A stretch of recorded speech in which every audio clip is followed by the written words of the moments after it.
যে গত 16 বছর 17 বছর আমরা হাত বাঁধা ছিল, আমাদের পা বাঁধা ছিল, এই কথাগুলো যখন আমরা তখন বলতাম, সাথে সাথে আমার নামে জেল হয়ে যাইতো, জরিমানা হয়েছে। এমন আল্লাহর বান্দারা আল্লাহর কথা বলার কারণে আল্লাহর জমিন আল্লাহর দিন কায়েম করার জন্য সংগ্রাম করতে গিয়ে ফাঁসির কাস্তেও জড়েছে। বছরের পর বছর জেলখানায় ওলামায়ে কেরাম বন্দী ছিল। একটা মাত্র দাবি ছিল তাদের, কোরআনের পক্ষে কথা বলা, কোরআনটা দিয়ে রাষ্ট্র চালানো।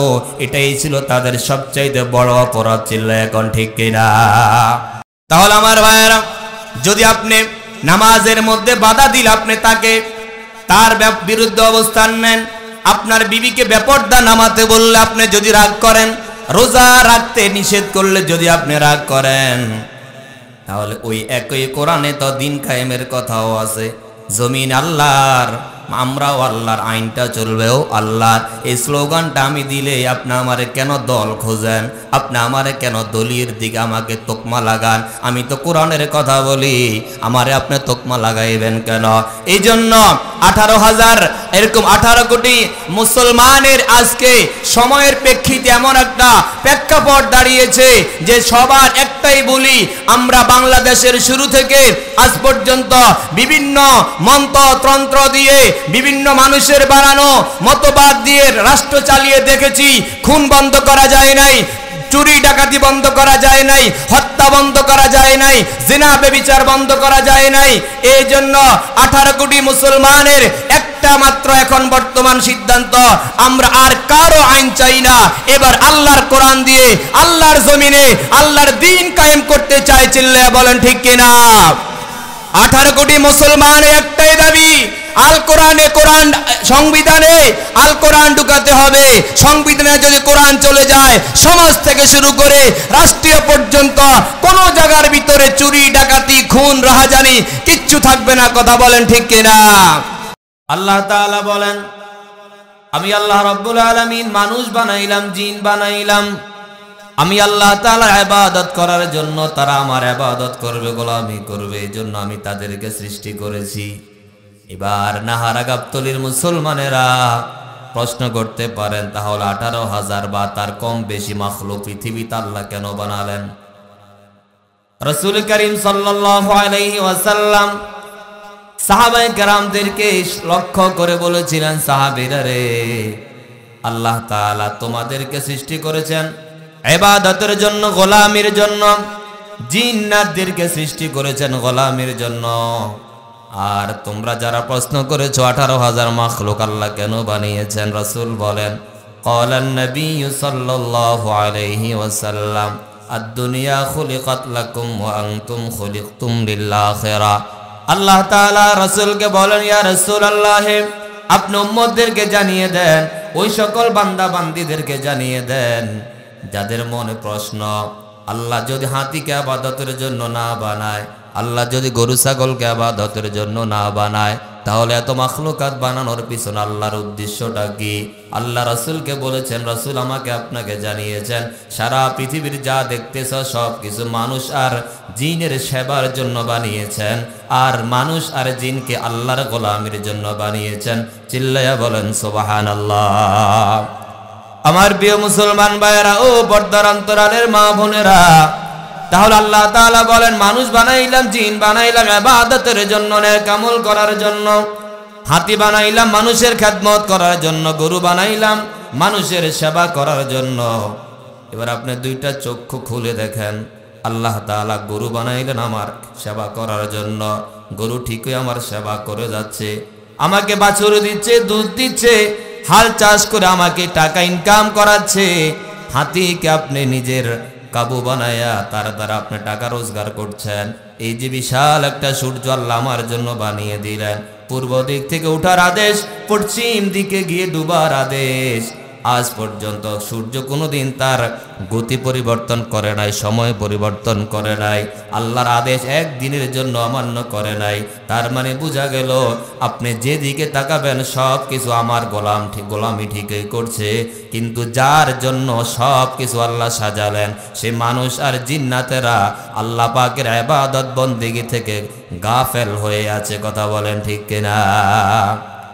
আমার প্রিয় মুসলমান ভাইয়েরা, আজকে নাহার গাবতলী মাদ্রাসা মসজিদের মাহফিল, এই মাহফিলটা প্রতিদিন হয় না, বছরে একদিন আপনাদের টাকা পয়সা দিয়া এই মাহফিলটা পরিচালিত হয়। কিন্তু আফসোসের কথা, দোকানে পাটে কোনো কাজ নাই, বসে আছে দোকানে পাটে ঘোরাঘুরি করে, কোনো কাজ নাই। আল্লাহ বলেন, আমি আল্লাহ এই জন্য তোর বানাই নাই রে গোলাম, সারা বছর তোমার কাছে চাই নাই। তোমার কানের কাছে ওলামায়ে কেরাম এসেছে, কোরআনের কথা বলেছে, রাসূলুল্লাহর হাদিসের কথা বলেছে, বান্দা কানে কি আওয়াজ যায় নাই?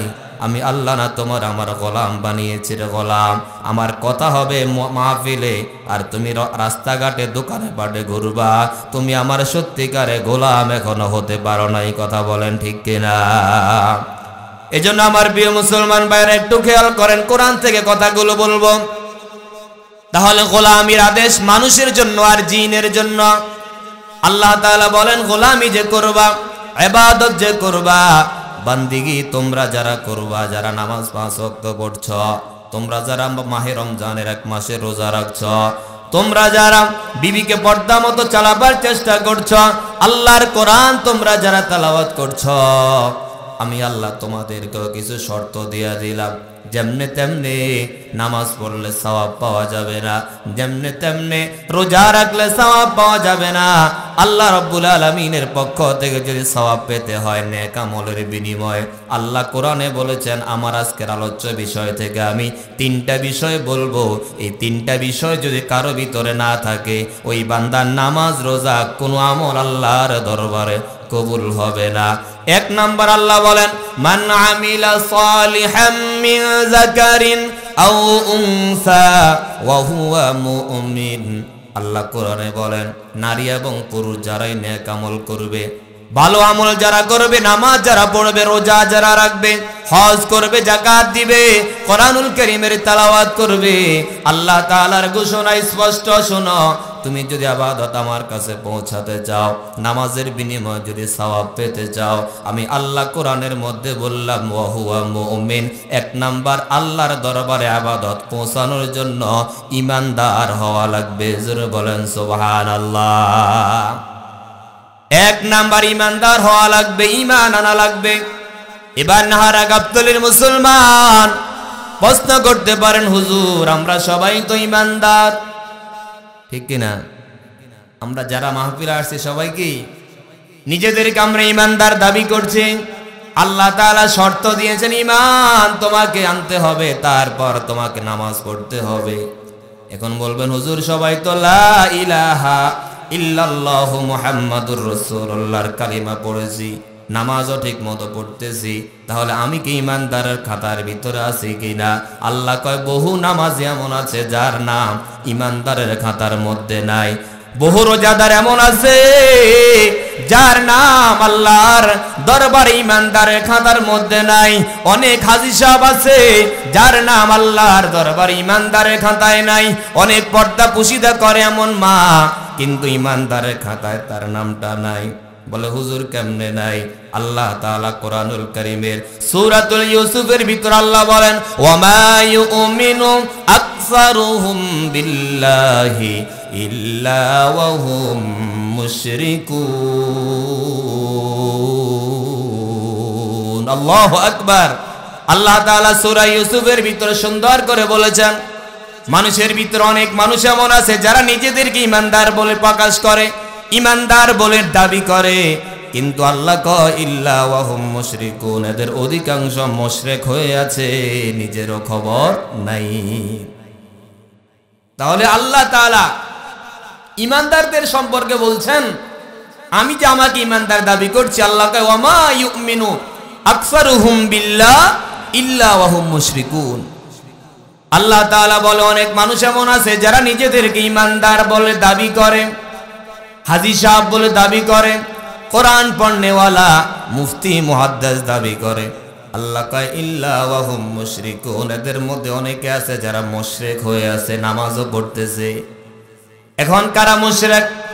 আল্লাহ ছাড়া কারো সামনে মাথা নত করা, আল্লাহ ছাড়া কারো কাছে সাহায্য চাওয়া, আল্লাহ ছাড়া কাউকে, আল্লাহর সাথে কাউকে অংশীদার স্থাপন যারা করে তারা তো মুশরিক। আমার সমাজে এমন কি কোনো মানুষ নাই যারা 5 ওয়াক্ত নামাজও পড়ে, রমজান মাসে রোজাও রাখে, আবার বছরে একবার একটা গরু লইয়া বাবার দরবারে যাইয়া বাবারেও সিজদা দিয়া আসে, এমন মানুষ এই গ্রামে আছে না নাই? আছে না নাই? আমার প্রিয় মুসলমান ভাইরা, তাহলে যেই মানুষটা বাবার দরবারে গরু নিয়ে গেল, ছাগল নিয়ে গেল, হাদিয়া নিয়ে গেল, সেখানে যাইয়া মাজারের সামনে মাথা নত করে করে সিজদা দিয়ে আসলো, তাহলে 12 মাস যা আমল করেছিল, ওই যে আল্লাহ ছাড়া গায়রুল্লাহর সামনে যায় একটা মাথা নত করার কারণে, একটা সিজদা দেওয়ার কারণে তার 11 মাসের 12 মাসের ইবাদত এক সিজদার দ্বারাই ধ্বংস হয়ে গেছে। কথা বলেন ঠিক কিনা? আল্লাহ তাআলা বলেন যারা শিরিক করে তাদেরকেই তো মুশরিক বলে। আমার এই কপাল পাবেন তো শুধুমাত্র আল্লাহ, আল্লাহ ছাড়া কেউ আমার সিজদা পাবে না। এই কপালটা শুধুমাত্র আল্লাহর সামনেই ঠেকাতে হবে। এটা যদি গায়রুল্লাহর সামনে ঠেকে যায় তাহলে ঈমান চলে যায়, মুশরিক হয়ে যায়। আসেন আর একটা আয়াতের ভিতরে যাই। আমরা এখানে অনেকে আছি ঈমানদারের খাতার মধ্যে আমাদের নাম নাই। আল্লাহ কোরআনে সূরাতুল মায়েদার 45 নম্বর আয়াতের শেষের অংশে আল্লাহ বলেন, ওয়ামাল্লাম ইয়াহকুম বিমা আনজালাল্লাহু ফাউলাইকা হুমুল কাফিরুন। আল্লাহ রাব্বুল আলামিন বলেন, আমি আল্লাহ তাআলা মানুষ বানাইলাম, জিন বানাইলাম, এদের জন্য চন্দ্র বানালাম, সূর্য বানাইয়া আমি আল্লাহ এদের জন্য একটা জীবন ব্যবস্থা দিয়েছি, আল কোরআন। কথা বলেন ঠিক কিনা? এই কোরআন হচ্ছে আপনার আমার জীবন ব্যবস্থা। আপনার ব্যক্তিগত জীবন, পারিবারিক জীবন, সামাজিক জীবন, রাষ্ট্রীয় জীবন, আন্তর্জাতিক জীবন, সব কিছুর কথাই কোরআনের ভিতরে আসেনি? আসতে কোন আছে? এই কোরআনে সবকিছু সমাধান আছে না নাই? আমার প্রিয় মুসলমান ভাইয়েরা, এই কোরআনের ভিতরে আমার আল্লাহ এমন কোনো কিছু বাদ রাখে না যেটা সমাধান নাই। আল্লাহ পাক সূরা মায়েদার 45 নম্বর আয়াতের শেষ অংশ এসে কয়, ওয়ামাল্লাম ইয়াহকুম বিমা আনজালাল্লাহু ফাউলাইকা হুমুল কাফিরুন। আমি আল্লাহ তোমাদের পরিবার চালানোর জন্য, ব্যক্তি জীবন চালানোর জন্য, সামাজিক জীবন চালানোর জন্য, এমনকি রাষ্ট্রটা চালানোর জন্য আমি আল্লাহ তোমাকে সংবিধান হিসেবে যে কোরআন দিলাম, এই কোরআন অনুযায়ী যারা জীবন চালায় না, আল্লাহ স্পষ্ট ঘোষণা দিয়েছেন ফাউলাইকা হুমুল কাফিরুন, এরা সবাই হলো কাফেরের দল, এদের নাম ঈমানদারের দফতরে নাই। জোরে বলেন নাউজুবিল্লাহ। ও নাহারা গাবতলীর মুসলমান, ও পর্দার অন্তরালের মা বোনেরা, নামাজ না পড়লে সরাসরি কাফেরের কথা আল্লাহ কোরআনে বলে নাই, নবীজি হাদিসে বলেছেন নামাজ না পড়লে কাফের হয়ে যায়। কিন্তু আল্লাহ কোরআনে স্পষ্ট কোথাও নামাজ না পড়লে সে কাফের এই কথা আল্লাহ বলে নাই। কিন্তু আল্লাহ বলেছেন যারা আমার দেওয়া জীবন ব্যবস্থা, আমার দেওয়া কোরআন দিয়ে যারা সমাজ এবং রাষ্ট্র চালাবে না, আল্লাহ বলেন ফাউলাইকা হুমুল কাফিরুন, এরা সবাই হলো কাফের। এবার কাফেরের বিপরীত হলো মুমিন। কাফেরের বিপরীত কি? মুমিন। কাফের অর্থ অস্বীকারী, আর মুমিন মানে বিশ্বাসকারী, আত্মসমর্পণকারী। এখন একটার বিপরীতে আরেকটা। আল্লাহ যাদেরকে বলছেন আল্লাহর নাজিলকৃত বিষয় দিয়ে, আল্লাহর নাজিলকৃত সংবিধান নামের কোরআন দিয়ে যারা বিচার করে না, আল্লাহ বলেছেন ফাউলাইকা হুমুল কাফিরুন, এরা সবাই কাফের। তাহলে আপনি নামাজ পড়লেন, আমাদের সমাজে অনেক মানুষ এমন আছে যেই মানুষগুলোকে নামাজের কথা বললে বড় খুশি হয়, রোজার কথা বললেও খুশি হয়, হজ যাকাতের কথা বললেও খুশি হয়, পর্দার কথা বললেও খুশি হয়। কিন্তু এই লোকগুলোকেই যখন বলা হবে ভাই চলেন না আল্লাহর জমিন, আল্লাহর দিনটা কায়েম করি, আল্লাহ বলছেন কোরআন দিয়ে দেশটা চালানোর জন্য, আল্লাহ বলেছেন এরকম ভাবে, আল্লাহ বলেছেন পরিবার জীবনটা কোরআন দিয়ে চালানোর জন্য, ভাই আসেন আসেন মানুষের বানানো মন্ত্রতন্ত্র দিয়ে রাষ্ট্র না চালাইয়া, পরিবার না চালাইয়া আসেন না আমরা সবাই কোরআন দিয়ে দেশটা চালাবার ফিকির করি। এই কথা বললে অনেক ইমানদার হাজী সাহেব নামাজির চেহারাটাও কালো হয়ে যায়। কথা বলেন ঠিক কিনা? আমার প্রিয় মুসলমান ভাইয়েরা, এখন তো মুখ কালো হয়, এখন তো তাদের হাত পা বাঁধা, কিছু বলতে পারে না। কিন্তু গত সময়ে যে গত 16 বছর 17 বছর আমরা হাত বাঁধা ছিল, আমাদের পা বাঁধা ছিল, এই কথাগুলো যখন আমরা তখন বলতাম, সাথে সাথে আমার নামে জেল হইয়া যাইত, জরিমানা হয়েছে। এমন আল্লাহর বান্দারা আল্লাহর কথা বলার কারণে আল্লাহর জমিন আল্লাহর দিন কায়েম করার জন্য সংগ্রাম করতে গিয়ে ফাঁসির কাস্তেও জুড়েছে। বছরের পর বছর জেলখানায় ওলামায়ে কেরাম বন্দী ছিল। একটা মাত্র দাবি ছিল তাদের, কোরআনের পক্ষে কথা বলা, কোরআনটা দিয়ে রাষ্ট্র চালানো। এটাই ছিল তাদের সবচাইতে বড় অপরাধ ছিল। এখন ঠিক কিনা? অথচ আমার ভাইয়েরা, যে কোরআন দিয়ে আপনি নামাজ পড়েন, যে কোরআন দিয়ে আপনি দাওয়াত খান, যে কোরআন দিয়ে আপনি মরা মানুষের কবরে শান্তির ব্যবস্থা করেন, ওই কোরআনে নামাজের কথা 82 বার আছে, ওই কোরআনে পর্দার কথা আছে, ওই কোরআনে হক হালালের কথা আছে, ওই কোরআনে সব কিছুর কথা যেটা আছে সব কিছু আপনি মানলেন। কিন্তু এই কোরআনের ভিতর আল্লাহ বলেছেন, আমি আল্লাহ কোরআন দিয়েছি সমাজ চালানোর জন্য, কোরআন দিয়েছি রাষ্ট্রটাকে ইনসাফ ভিত্তিক সামাজিক ইনসাফ ভিত্তিক রাষ্ট্র বাড়ানোর জন্য। এই কথাটা বলতে গেলেই মুসলমানের যখন চেহারা মলিন হয়ে যায়, এটার বিরুদ্ধে যখন যে অবস্থান নেয়, তাহলে কোরআনের বিরুদ্ধে যখন বান্দা অবস্থান নেয়, ওই বান্দার কি ঈমান থাকার কোনো সুযোগ আছে নাকি? সুযোগ আছে কোনো? বলেন। কেউ যদি বলে আজকে থেকে গাবতলী মসজিদে জামাত করতে দিব না আমি, এটা কেউ মেনে নিবেন? কথা বলেন না, দিবেন কেউ? তাহলে আমার ভাইয়েরা, যদি আপনি নামাজের মধ্যে বাধা দিলে আপনি তার বিরুদ্ধে অবস্থান নেন, আপনার বিবিকে বেপরদা নামাতে বললে আপনি যদি রাগ করেন, রোজা রাখতে নিষেধ করলে যদি আপনি রাগ করেন, তাহলে ওই একই কোরআনে তো দিন কায়েমের কথাও আছে। জমিন আল্লাহর, আমরাও আল্লাহর, আইনটা চলবেও আল্লাহর। এই স্লোগানটা আমি দিলে আপনি আমারে কেন দল খোঁজেন? আপনি আমারে কেন দলির দিকে আমাকে তোকমা লাগান? আমি তো কোরআনের কথা বলি, আমারে আপনি তোকমা লাগাইবেন কেন? এই জন্য 18,000 এরকম 18 কোটি মুসলমানের আজকে সময়ের প্রেক্ষিতে এমন একটা প্রেক্ষাপট দাঁড়িয়েছে যে সবার একটাই বলি, আমরা বাংলাদেশের শুরু থেকে আজ পর্যন্ত বিভিন্ন মন্ত্রতন্ত্র দিয়ে, বিভিন্ন মানুষের বানানো মতবাদ দিয়ে রাষ্ট্র চালিয়ে দেখেছি। খুন বন্ধ করা যায় নাই, চুরি ডাকাতি বন্ধ করা যায় নাই, হত্যা বন্ধ করা যায় নাই, জিনা ব্যভিচার বন্ধ করা যায় নাই। এই জন্য 18 কোটি মুসলমানের একটা মাত্র এখন বর্তমান সিদ্ধান্ত, আমরা আর কারো আইন চাই না। এবার আল্লাহর কোরআন দিয়ে আল্লাহর জমিনে আল্লাহর দিন কায়েম করতে চাই। চিল্লায়া বলেন ঠিক কিনা? 18 কোটি মুসলমানের একটাই দাবি, আল কোরআনে, কোরআন সংবিধানে আল কোরআন ঢুকাতে হবে। সংবিধানে যদি কোরআন চলে যায়, সমাজ থেকে শুরু করে রাষ্ট্রীয় পর্যন্ত কোনো জায়গার ভিতরে চুরি ডাকাতি খুন রাহাজানি কিচ্ছু থাকবে না। কথা বলেন ঠিক কিনা? এজন্য আল্লাহর জমিনে আল্লাহর দিন কায়েম হবে এমন স্বপ্ন আমাদের বুকে লালন করি কি করি না? সবাই করি তো ইনশাআল্লাহ। এই জন্য সবার অন্তরে এটা থাকতে হবে যে আল্লাহর আইন চাই, আমরা সৎ লোকের শাসন চাই, আল্লাহর আইন চাই। মানুষের আইনে শান্তি নাই, এটা আমরা বিগত 100 বছর ধরে দেখেছি, বাস্তবে অভিজ্ঞতাও নিয়েছি। এবার কোরআন দিয়ে দেশ চালানোর পালা। 5টা বছর কোরআনওয়ালাদের হাতে রাষ্ট্রটা দিয়ে দেখেন ইনশাআল্লাহ। খলিফা ওমর ইবনে আব্দুল আজিজের আমলে যেমন এরকম বাঘ এবং হরিণ একই পেয়ালা থেকে পানি পান করেছে, বাঘ তার হরিণকে দুশ্মন ভাবে নাই, বাঘ তার হরিণের উপর আক্রমণ করে নাই। বাংলাদেশেও যদি কোনোভাবে মেম্বার থেকে শুরু করে পার্লামেন্ট পর্যন্ত, সংসদ ভবন পর্যন্ত কোরআনকে ঢুকানো যায়, ইনশাআল্লাহ আমার দেশেও বাঘ এবং হরিণ একই পেয়ালা থেকে পানি পান করবে, কেউ কাউকে শত্রু ভাববে না। চিল্লায়া বলেন ঠিক কিনা? এই জন্য শান্তি চাই তো কোরআন দিয়ে সমাজ গড়তে হবে। আল্লাহ সবাইকে কবুল করুন, জোরে বলেন আমিন। তাহলে আমার ভাইয়েরা, নামাজ পড়লে শুধু ঈমান থাকে না, রোজা রাখলে শুধু ঈমানদার হওয়া যায় না। আল্লাহ বলছেন আমার নাজিলকৃত এই কোরআন দিয়ে যারা বিচার ফয়সালা করে না, এরা সবাই কাফের। তাহলে আমার ভাইয়ের 1 নম্বর, আল্লাহ পাকের কাছে আপনার আমার ইবাদত গুলো পৌঁছার জন্য 1 নম্বর শর্ত হলো ঈমান। বলেন 1 নম্বর শর্ত কি? ঈমান থাকতে হবে।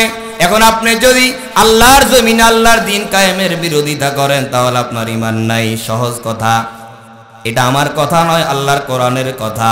আপনি যদি নিজে চলতে না পারেন, আরেকজন আপনাকে চালাইতে চাইলে আপনি বাধা যদি সৃষ্টি করেন, তাহলে আপনার ভিতরে ঈমান নাই, এটাই বহির্প্রকাশ হয়ে যাবে। আমার ভাইয়েরা, এবার আসেন হযরত আলী রাদিয়াল্লাহু তাআলা আনহু একটা হাদিস বয়ান করেছেন।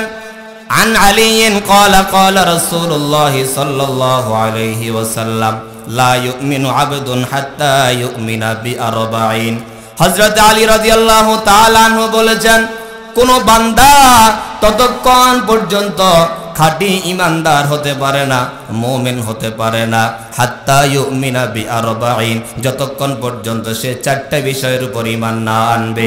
এক নাম্বার বিল্লাহি ওয়াহদাহু লা শারীকা লা, এক নাম্বার আল্লাহকে এক বলে স্বীকার করা, আল্লাহকে এক বলে স্বীকার করা, আল্লাহর সাথে কাউকে অংশীদার স্থাপন না করা। দুই নাম্বার ওয়া আন্নী রাসূলুল্লাহ, মুহাম্মাদুর রাসূলুল্লাহ সাল্লাল্লাহু আলাইহি ওয়াসাল্লামকে আল্লাহর প্রেরিত রাসূল হিসেবে বিশ্বাস করা।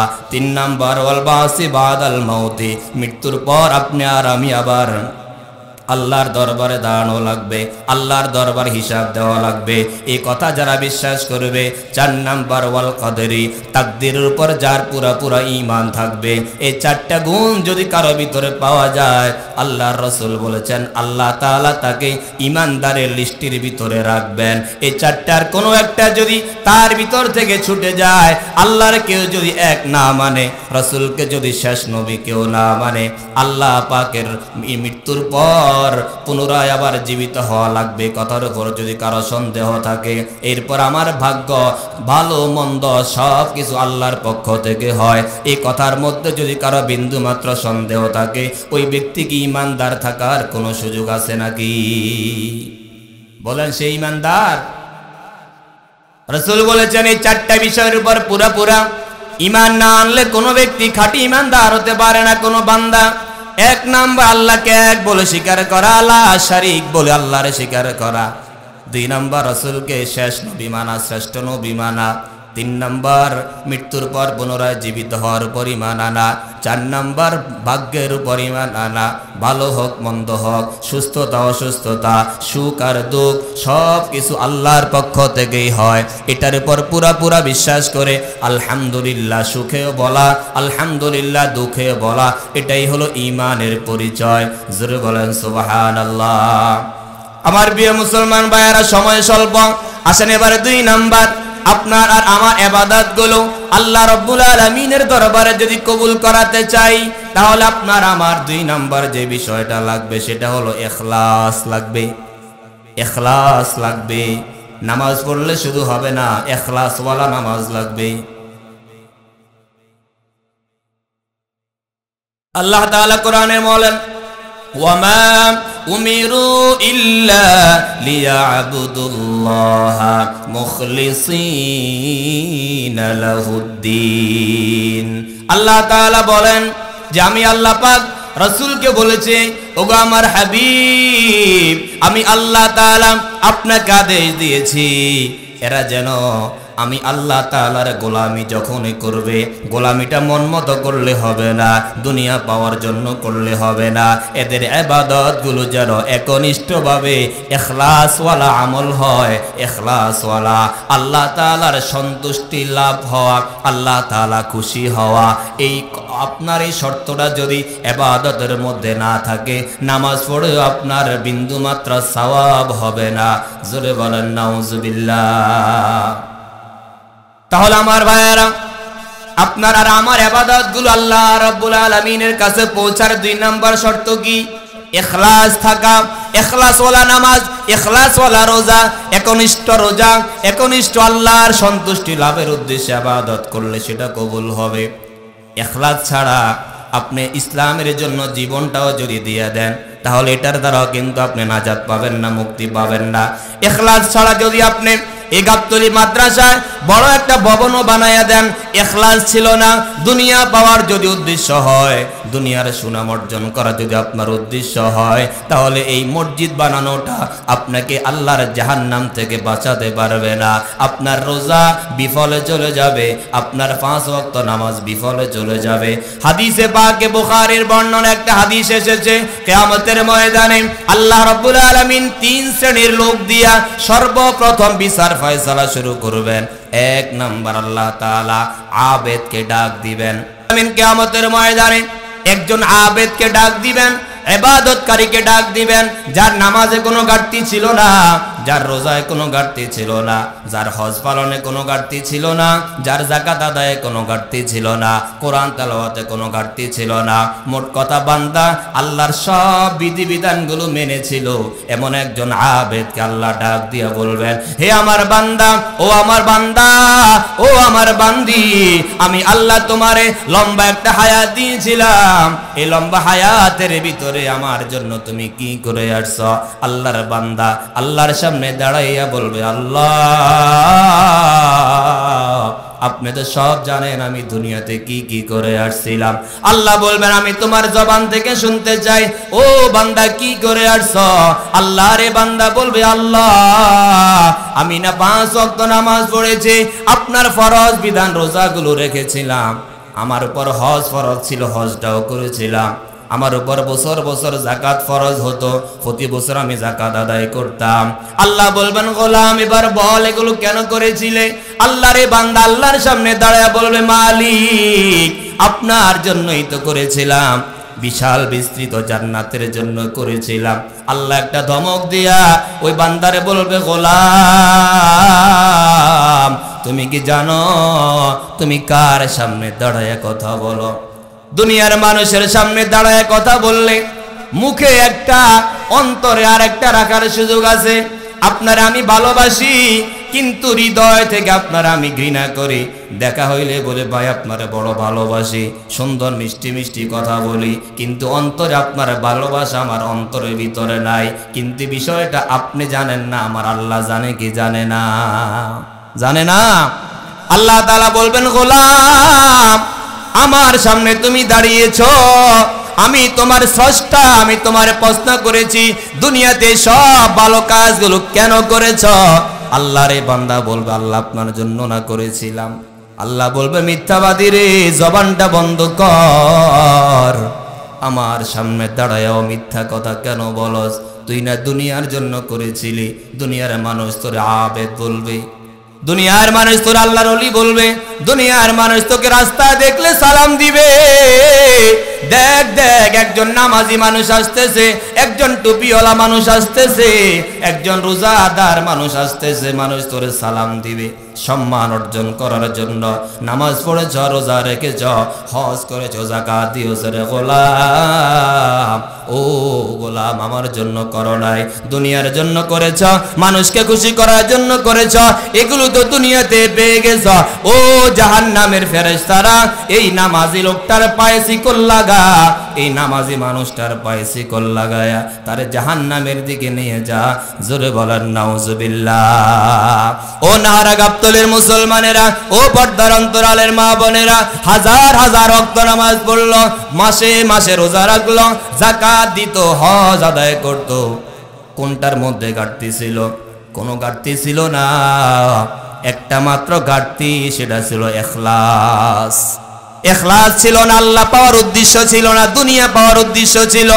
এই জন্য এই লোকটাকে আল্লাহ বলবেন, নামাজ পড়ে পড়ে কপালে দাগ পড়েছে, তারপরেও সে জাহান্নামে চলে যাবে। আল্লাহ এবার 2 নাম্বার আর একজন মানুষকে ডাকবেন, যে মানুষটা দুনিয়াতে আল্লাহর জন্য জীবনটা দিয়ে দিছে, দুনিয়াতে শহীদ হয়েছিল। এমন একজন শহীদকে আল্লাহ হাশরের ময়দানে ডাকবেন, আর ডাইকা বলবেন, বান্দা বল দুনিয়াতে আমার জন্য তুমি কি করে আসছো রে গোলাম? ওই বান্দাটা একই কথা বলবে, আল্লাহ আপনার ইবাদত বন্দেগীর কোনটার মধ্যে আমার ঘাটতি ছিল না। নামাজ ঠিক মতো পড়তাম, রোজাও রাখতাম, হজ যাকাতও করতাম, বউরে পর্দা মতো চালাইতাম, বিবিরও সন্তানদেরকেও নেককার বানিয়েছি। আল্লাহ সর্বশেষ আপনি আমার যে একটা জীবন দিয়েছিলেন, জীবনটাও আমি দিয়ে আসছি আপনার জন্য। আল্লাহ বলবেন, কেন এগুলো করেছ? আল্লাহ তাআলার সামনে গোলাম দাঁড়ায় বলবে, বান্দা বান্দি দাঁড়ায় বলবে, আল্লাহ আপনার জন্য করছি, আল্লাহ জান্নাত পাওয়ার জন্য করেছি। আল্লাহ তারেও ধমক দিয়া বলবে, গোলাম মিথ্যা কথা কার সামনে দাঁড়ায় বলো? আমি না তোর অন্তর্যামী ছিলাম, আমি না তোর অন্তরের খবর জানতাম, মানুষ জানতো না। তুমি কেন মুক্তিযোদ্ধা হয়েছ? তুমি কেন রাষ্ট্রের জন্য জীবন দিয়েছ? তুমি কেন ইসলামের জন্য, কোরআনের নামে জীবন দিয়েছ? কি আল্লাহ খুশি হওয়ার জন্য দিয়েছ, নাকি শহীদ হওয়ার জন্য, নাম ফুটানোর জন্য দিয়েছ? আল্লাহ তাআলাকে বলবো আল্লাহ আপনার জন্যই তো করেছিলাম।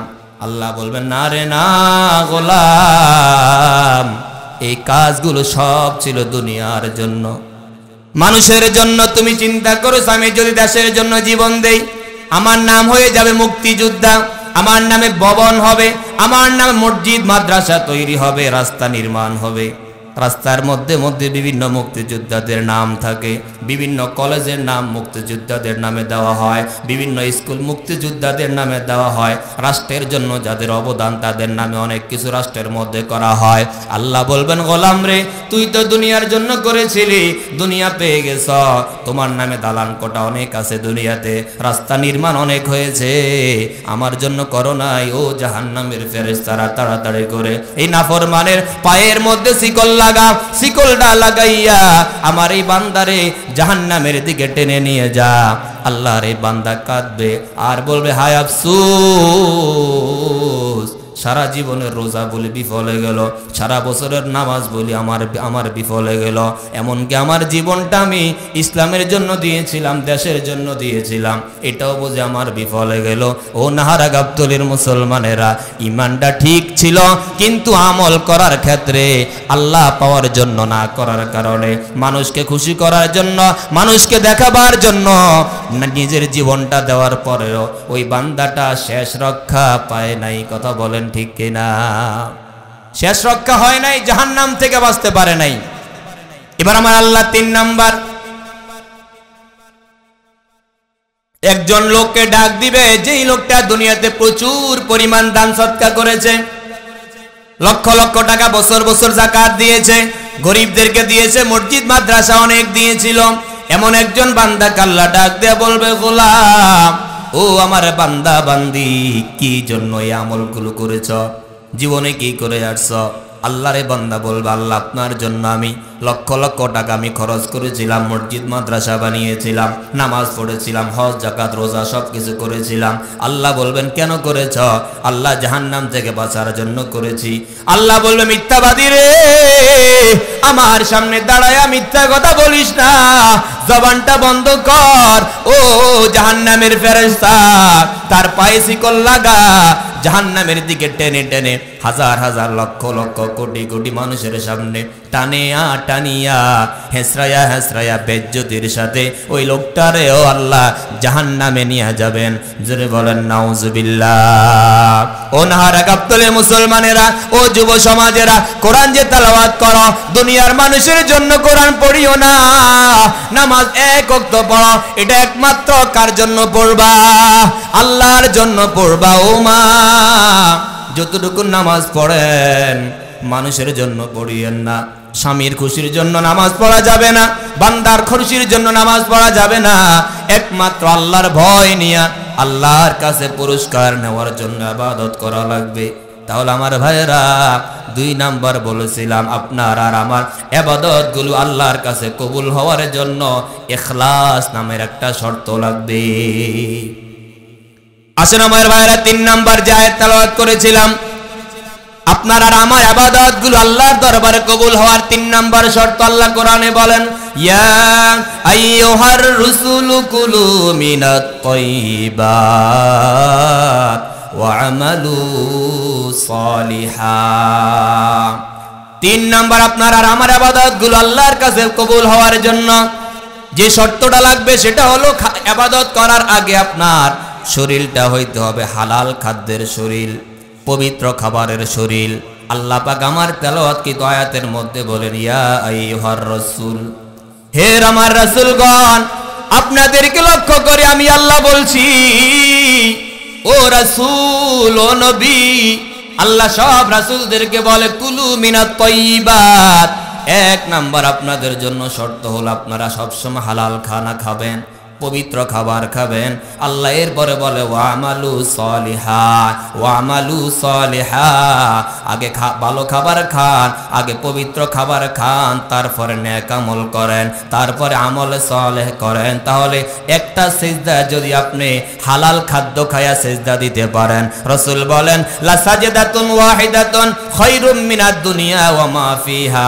আল্লাহর খুশির জন্য যদি একটা সিজদা কোনো গোলাম দেয়, কোনো বান্দা বান্দিরা মাটির মধ্যে আল্লাহর কুদরতে পায়ে সিজদাটা লাগায়। আল্লাহ বলেন সারা পৃথিবীটাকে বিক্রি করে একদিকে রাখলে যত দাম হবে, আল্লাহর এক বান্দার ইখলাসওয়ালা হালাল খাদ্যওয়ালা একটা সিজদা সারা পৃথিবী থেকেও দামি। চিল্লায়া কোন সুবহানাল্লাহ, আল্লাহু আকবার বলেন। তাহলে আমার ভাইরা, তাহলে 3 নাম্বার শর্ত হলো ইবাদতের আগে আমার এই দেহটা মজবুত করা লাগবে, শক্তি যোগাতে হবে হালাল খাদ্য দিয়া, পবিত্র খাবার দিয়া। আজকে আমাদের সমাজে হালাল মানুষের অভাব, কথা বলেন ঠিক না? কোন ঘর আছে কিস্তি নাই? কোন ঘরে মেম্বাররা আছে সুদের সাথে জড়িত নাই? কিস্তির নামে সুদ, লোনের নামে সুদ, কথা কোন আছে না নাই? একটা অটো রিক্সা রাস্তায় নামায়, এটার মধ্যেও সুদ ছাড়া হয় না। কিস্তি দিচ্ছে 1 লক্ষ টাকার গাড়ি, 6 মাসের সময় দিয়া 20,000 বাড়তি নেয়, এটাই তো বাবা সুদ। এরপর আপনি ইন্স্যুরেন্স করলেন, দিচ্ছেন মাসে 200 টাকা, এটা বছরে হওয়ার কথা 20,000, আপনার বছরে দিতেছে 30,000। এই 10,000 টাকাটা তো সুদের অন্তর্ভুক্ত। এই সুদের খাবার খাইয়া সারাদিন সিজদায় পড়ে থাকবেন, বছরে বছরে হজ করে হাজী সাহেবের উপাধি লাগাইবেন। আল্লাহর কসম, ও নাহারা গাবতলীর মুসলমানেরা, মা বোনেরা, কিয়ামতের ময়দানে আল্লাহর সামনে যখন দাঁড়াইবেন, দেখবেন যে আপনার আমল নামাটা খালি। আপনার আমল নামার মধ্যে কোনো নামাজ নাই, আপনার আমল নামার মধ্যে কোনো রোজা নাই, আপনার আমল নামার মধ্যে কোরআন পড়ার কোনো সওয়াব নাই। আল্লাহ কোরআনে 1000 বছর আগে জানিয়ে দিয়েছেন, ইবাদত আমার কাছে কবুল করাবার জন্য, হাসরের ময়দানে পুরস্কার নেওয়ার জন্য ইবাদত করার আগে পবিত্র খানা খাওয়া লাগবে। আছে আজকে পবিত্র খানা? নাই। আপনাদেরকে কেন বলবো? আমাকেও যদি বলি, আমিও তো হালাল খানা খাইতে পারি না।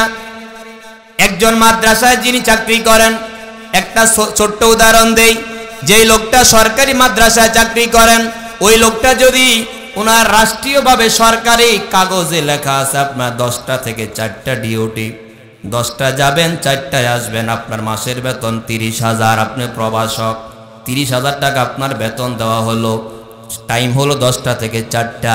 এখন আপনি যদি অবহেলা করে 10টা আপনি 11টায় গেলেন, আবার 4টাটা বাদ দিয়ে আপনি 3:30টায় বের হয়ে চলে আসলেন, একটা ক্লাস করলেন না, আধা ঘন্টা সময় আপনি আগে আগে চলে আসলেন, তাহলে ওই লোকটা ওই হারাম খায়া অবৈধ ইনকাম করে লোকটা যেমনটা অপরাধী, আপনি বিনা কারণে স্কুল মাদ্রাসা চাকরি ফাঁকি দিয়া ইনকাম করেছেন, আপনারটাও সমান হারাম, আপনারটাও অপবিত্র হয়ে গেছে।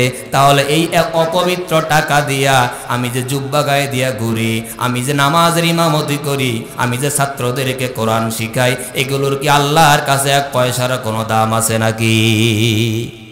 আসেনি কোনো দাম?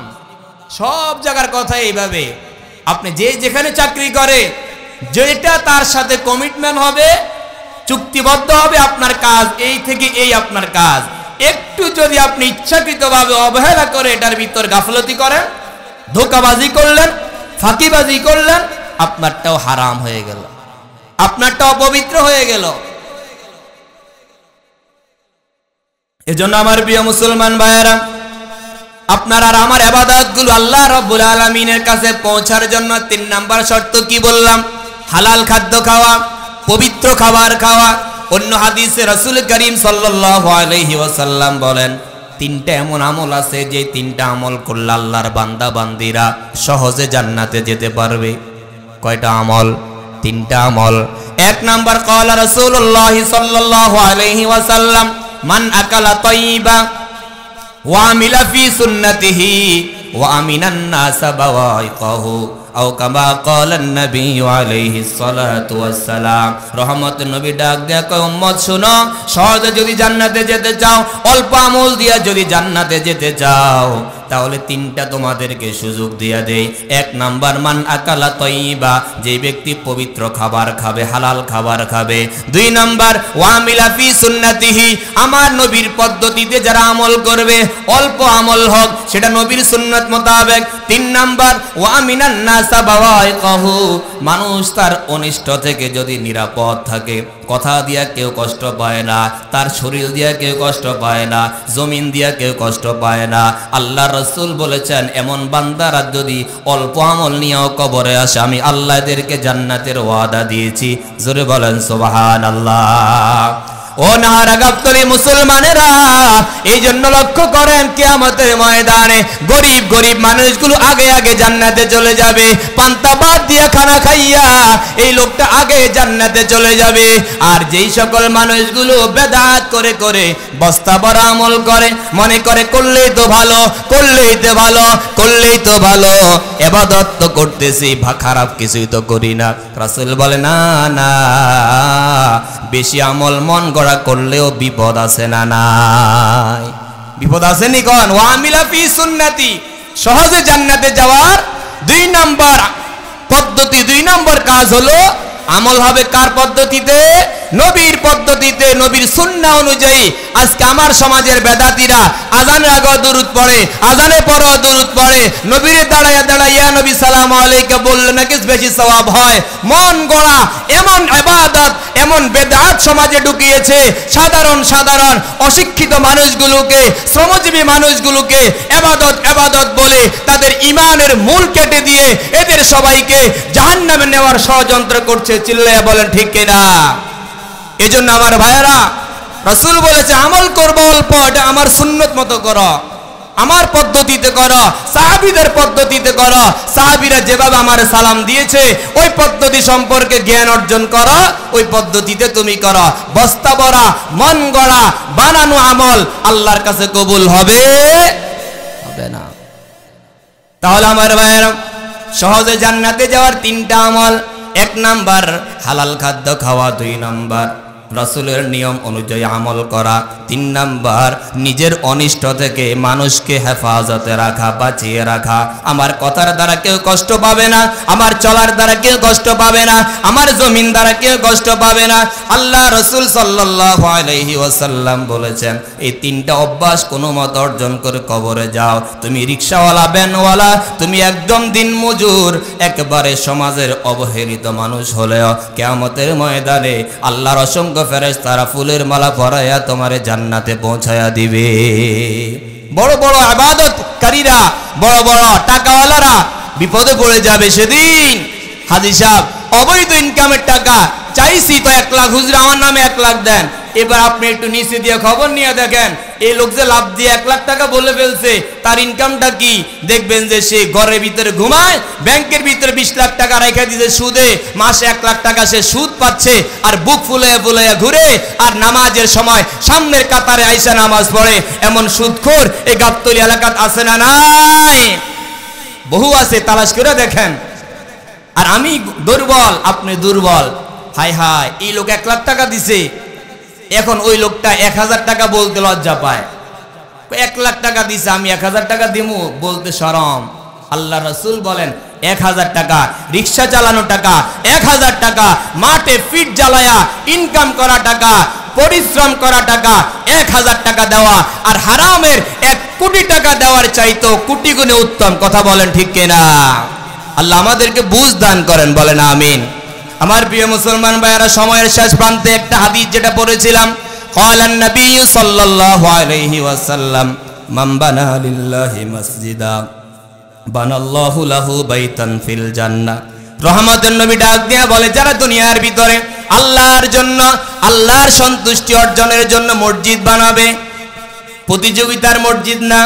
আজ আমার সমাজে বিভিন্ন জায়গায় দেখা যায় শুধুমাত্র রেশারেশির মসজিদ। এই যে আমার মতের সাথে হুজুরের মত মিলে নাই, আমার মতের সাথে ওই মসজিদের সভাপতির মত মিলে নাই, আমি আর এই মসজিদে যাব না, আমার বাড়িতে আমি জায়গা দিয়ে আমি মসজিদ বানাবো। আল্লাহ কয় এটা আমার জন্য মসজিদ না, আমার জন্য মসজিদ সেইটা যে মসজিদে মুসল্লি জায়গা হয় না, দূরে দূরে মানুষ যায় নামাজ পড়তে অসুবিধা হয়, বুড়া মানুষেরা দূরে মসজিদে যাইতে পারে না, ওদের সুবিধার্থে আমি কাছে একটা মসজিদ বানাইয়া দিলাম। এটা হলো আল্লাহর জন্য মসজিদ। রাগের মসজিদ আল্লাহর জন্য নয়, ঝগড়া করে মসজিদ আল্লাহর জন্য নয়, বরং যে মসজিদটা প্রয়োজনে করা হয়, মুসল্লি বেশি হয়, দূর দূরান্ত যাওয়া কষ্টকর হয়, এই মসজিদগুলো আল্লাহর জন্য। রাসূল বলেছেন মান বানা লিল্লাহি মাসজিদা, আল্লাহর খুশির জন্য যদি কোনো ব্যক্তি আল্লাহর ঘর বানায়া দেয়, বানাল্লাহু লাহু বাইতান ফিল জান্নাহ, আল্লাহ তাআলা এই দুনিয়াতে মসজিদ বানানোর বিনিময়ে আল্লাহ জান্নাতে তার জন্য একটা প্রাসাদ বানায়া দিবে। জোরে কোন সুবহানাল্লাহ। এবার বলবেন হুজুর এই গাবতলী নাহারা গাবতলী মসজিদে তাকওয়া মসজিদটা বানানো হবে 3 তলা বিশিষ্ট, প্রায় 3 কোটি টাকা লাগবে, 2 কোটি টাকা লাগবে, আমি এত টাকা দেওয়ার আমার ক্ষমতা নাই। রাসূল বলেন আগেই তো বললাম ইখলাস নিয়া আল্লাহর খুশির জন্য আপনি 10 ব্যাগ সিমেন্ট দিয়ে দেন, আপনি 100 কেজি রডের টাকা দিয়ে দেন, আপনি 50টা ইটের টাকা গোপনে হুজুরকে দিয়ে দেন, আল্লাহ দেখবে, কেউ দেখবে না, মাহফিলও বলবো না, মারহাবাও শুনবো না, আল্লাহকে দেখবে ও হুজুর আমি 10,000 টাকা অনেক কষ্ট করে হালাল টাকা থেকে আমি 10,000 টাকা এই মসজিদ নির্মাণে দিলাম। ও গাবতলীর মুসলমান, ও মা বোনেরা, কিয়ামতের ময়দানে দেখবেন এই 10,000 টাকার বিনিময়ে আল্লাহ জান্নাতে বিশাল প্রাসাদ আপনার জন্য বানায়া রাখবে। জোরে বলেন সুবহানাল্লাহ। এই জন্য এই গাবতলী মসজিদটা আমি দেখেছি অনেক সময় নামাজ পড়ি, মাগরিবের সময় প্রায় মসজিদ ভরে যায়, বাহিরেও মানুষ দাঁড়াইতে হয়, জুমার দিন তো রাস্তাঘাটেও দাঁড়াইতে হয়। এই জন্য এটা ইনশাআল্লাহ প্রয়োজন, এটাকে বড় করা এখন প্রয়োজন হয়ে দাঁড়িয়েছে। এই জন্য আজকে আপনারা যারা এই মসজিদ নির্মাণ উপলক্ষে এই বিশাল তাফসীর ও কোরআন মাহফিল দিয়েছেন, আমি আপনাদের কাছ থেকে কালেকশন নিব না, শুধু এতটুকুই বলবো আপনারা এই মসজিদের পাশে থাকবেন। বলি ইনশাআল্লাহ, ওয়াদা করেন থাকবেন তো ইনশাআল্লাহ। আল্লাহ সবাই কবুল করুক, বলেন আমিন। অল্প টাকা পারেন, শ্রম দিয়া পারেন ভাই, অনেকে গরিব আছেন, 1 বস্তা দেওয়ার মতো, 1 বস্তা সিমেন্ট দেওয়ার মতো টাকা নাই। আপনি আসবেন, আপনি একদিন শ্রম দিয়ে যাইবেন, হুজুর আজকে আমারে বদলা হিসাবে নেন, আমার আজকে টাকা লাগবে না, আমি আল্লাহর জন্য এই মসজিদের একজন সহযোগী হিসাবে আল্লাহর কাছে নাম লেখানোর জন্য আমি একদিন বদলা দিয়ে দেব, হুজুর আমার কাছে টাকা নাই। অথবা আমি অনেক কষ্ট করে 3 মাস টাকা জমায়া আমি 2 বস্তা সিমেন্টের টাকা জমা করছি, আব্দুল ওয়াদুদ সাহেব হুজুরের কাছে আইনা পৌঁছায় দিবেন গোপনে, কেউ দেখবে না। আল্লাহর কসম খেয়ে বলছি কিয়ামতের দিন আপনি তাকায়া দেখবেন আপনার ডাইনে বামে চতুর্পাশে নেকের পাহাড় দাঁড়িয়ে আছে। আল্লাহর ফেরেশতাকে আল্লাহ বলবেন, আল্লাহর ফেরেশতা আল্লাহর বান্দাকে বলবে, আল্লাহর বান্দা দেখো তো এই নেকের পাহাড়টা দেখছো নি? দেখছি। বাম দিকে একটা নেকের পাহাড় দেখো, দেখছো নি? সামনে দেখো, পিছনে দেখো, চতুর্পাশে নেকের পাহাড়। আল্লাহ বলবেন এই সবগুলো তোমার নেক। জোরে কোন সুবহানাল্লাহ। আল্লাহর এই বান্দা ডাইনে বামে তাকায়া চতুর্দিকে তাকায়া আল্লাহ যখন তাকে নেক দেখাবে, নেক আমলের পাহাড় দেখাবে, আল্লাহর এই বান্দা হতভম্ব হয়ে বলবে আল্লাহ আপনি বুঝে আমার সাথে মজা করেন, আমি এত আমল কোন দিন করলাম, এত নেকের পাহাড় আমি কবে বানাইলাম? আল্লাহ তাআলা বলবেন গোলাম আমি মজা করি না, আমি অনর্থক কথাও বলি না, এগুলো তোমার, সামনেরটাও তোমার, পিছেরটাও তোমার, ডান বামেরটাও তোমার রে গোলাম। আল্লাহ কেমনে এগুলো হইল?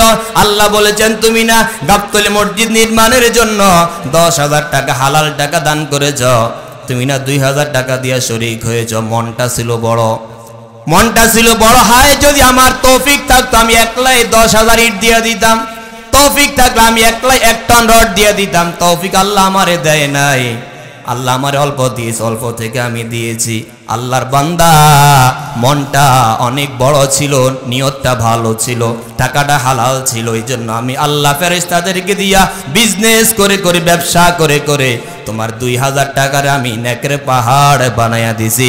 ও আমার ফেরেশতা, আমার বান্দা নামাজে ত্রুটি আছে, আমার বান্দার রোজায় ভুল ত্রুটি আছে, অন্যান্য আমল কম আছে, আমার বান্দার ঘাটতি আমলগুলো পুরানোর জন্য এই নেকের পাহাড়গুলো বান্দার মিজানের পাল্লায় তুলে দাও, আমার বান্দার জান্নাতে নেওয়ার ফয়সালা করে দাও। জোরে বলেন সুবহানাল্লাহ।